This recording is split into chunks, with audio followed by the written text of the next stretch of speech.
Today is November 18th, and this is the ADM Investor Services Weekly Market Wrap-Up. Please note that the views and opinions expressed here today are solely those of our guests and should not be construed as the views or opinions of ADM Investor Services or Archer Daniels Midland Company. Today's guests are Alan Bush, the Senior Financial Economist at ADMIS, and Steve Freed, ADMIS's Vice President of Grain Research. Steve, all hell broke loose in the commodity markets after the presidential election last week. The Chinese currency dropped to an 8-year low, the dollar rose to a 14-year high, the precious metals rallied. How did the grains react? We didn't react very much at all. I mean, we're still in a sideways trading mode. I think that the only issue that I think the grains are going to be watching pretty closely is that China's president came out and said that if there's a tariff on Chinese imports, that they will ban the imports of soybeans from the United States. So we don't think that's going to happen, but obviously that would have a negative reaction on soybean prices. There's also talk that a good Brazilian soybean crop could slow China demand for U.S. beans. Is that true, and are U.S. prices reacting to this? Prices aren't reacting to it yet, but in talking to the Chinese crushers, they've been big buyers of the December U.S. soybeans, probably a record amount. January they haven't really done anything yet because there could be beans available out of Brazil in the last part of January. Their prices are cheaper than us. So right now they've got coverage for about 45 days, but after that they're open and they're looking at Brazil prices, which could be negative to soybean prices. If China was to not buy U.S. beans, is there enough beans in South America to satisfy the demand in China? No, the number one exporter of beans to China is Brazil, but they take 85, 86 million tons annually, and they'll take 30 from us. So there's not that 30 million tons for them to find somewhere else. There is interesting developments in China from a government standpoint. They're trying to get farmers to plant more soybean acres and less corn acres because they just have too much corn, but they can't do that overnight. Let's talk about weather for a minute. The National Weather Service issued a 3-month outlook calling for wet and cold conditions across the northern third of the U.S. and a dry and warm forecast across the south. How could this impact grain prices, or is it too early? You would think the first reaction to that would be that wheat prices would rally. We're near historical lows. The funds are big shorts in the market, and if it's dry in the southern plains, the wheat crop might be affected by that. Right now, the crop ratings don't show that dryness is impacting it. The other thing would be logistics. You know, we remember back in 2012 when we had all those snowstorms, rail lines were slowed, logistics was slowed, and we saw a pretty big impact on prices. It looks like the ban is going to be a little bit further north, but in talking to the railroads, they are putting in contingency plans just in case we have another cold, wet winter in the northern part of the country. And I would say that if it extends into the northeast, we could be watching heating oil and natural gas prices go up. Also this week, a well-known grain analysis group estimated that in 2017, the U.S. farmer may plant 4 million less corn acres, 3 million less wheat acres, and increase soybean acres by 5 million. Do you think this is probable, and how will it impact prices? I think farmers are definitely thinking about it because right now the soybean revenues versus corn and wheat are higher, so they should switch. I don't think the switch will be enough to allow corn and wheat prices to rally because we have too much of it already, but it could be negative to soybean prices if they decide to add 5 million bean acres. And then, of course, if China doesn't buy, we've really got a lot of beans. I think Hightower in their last webinar suggested buying the 940 March soybean puts. I think that's a good trade. Alan, let's talk about some economics. There was a report that showed housing starts in the U.S. were up 25% to a 9-year high, and another report that showed jobless claims at a 40-year low. What does this mean for the prospects of a Fed funds hike at the December FOMC policy meeting?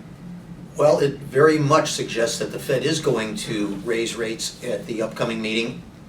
In fact, we've already seen free market rates increasing as often is the case when the Fed does make a move. So we are fully on board that the Fed will raise by 25 basis points at the December 14th meeting. And there's a very good chance that we'll see some follow-through rate increases in 2017. Yeah, I've heard reported that the likelihood of a rate hike is about the 98% level now. In fact, if there is a hike, does that derail the current bull market in stocks? It does not, and in fact, just to emphasize that, and let's turn the bullish cup around, it does not derail the bull market in the stock indices, and the reason is, if they raise rates again, which they very probably will, interest rates are still low enough to sustain the bull market, so there is a lot left to the upside in stock indices. One additional rate increase will not derail the bull market. With a 98% likelihood of an increase, shouldn't that be in the market now, today? It should be, and I think it is, and yet right now we're knocking on the door of new historical highs in the Dow, the S&P, and the NASDAQ, so it seems to be fully factored in, and I would have to say fully discounted. This week, the 30-year bond futures fell to a 12-month low. What is your outlook for the December 30-year bond, T-bond futures now? Well, actually, today another new low in the bonds, and with the Fed likely to raise rates in December, with some follow-through rate increases into next year, our outlook has to remain very bearish on the bonds. Now, and it's not just the rate increases being anticipated that is a negative, it's the likely inflation aspects that I think are going to become more and more to the forefront and dominate. So look for inflation ultimately to be the main driver to the downside, and longer term, in the short run, it's the Fed rate increases that are anticipated that will be a near-term negative. I would throw this out to both of you guys. Rates go up, a little bit of inflation in the news. Is there any impact on either the energy markets or precious metals? Well, I think that we saw today that one of the major banks and brokerage houses put out what they thought would be the top 10 market themes for 2017. You know, they talked about inflation, they talked about the fiscal policy of pro-growth agenda, and they talked about the possibilities that we could see better returns from corporations, especially if they're tying in tax reforms. We also talked about some of the trade policies and that they feel concerns over trade policies may be overdone. And so I think in general, when we look at a series of charts, the knee-jerk reactions that we saw, I think Alan's correct in that the markets will probably focus on higher stock prices and the higher dollar, and they'll kind of show the weakness in the bonds. As far as interesting markets that are popping up because of this, cotton is rallying. You know, maybe people will have more disposable income, more workers, that they actually go out and buy a shirt. And then we're also noting that the livestock markets are firming up a little bit more on cash news. So we might be getting over the situation where we have too much meat and consumers not buying it, and actually could step in and start doing that also. The one market that's had been hit hard this week is sugar. I mean, it has been the golden boy for a year, and the sugar market seems like it's getting over the lack of supply, and now it's kind of turning around into more of a normal situation. As far as the grains are concerned, I think that we have to think that maybe food demand will go up in a better economy or a better disposable income situation. So as long as we don't get into any real trade wars, and everything looks pretty good economically moving forward. I think that the agenda of the new administration is to try to bring in more jobs, try to get rid of regulatory issues, and try to help the economy. I don't think anybody wants them to be protectionists.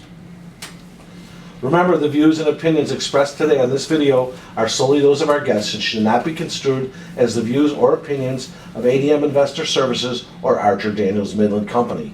If you'd like more information about our brokerage services or would like to open a trading account at ADMIS, please visit www.admis.com.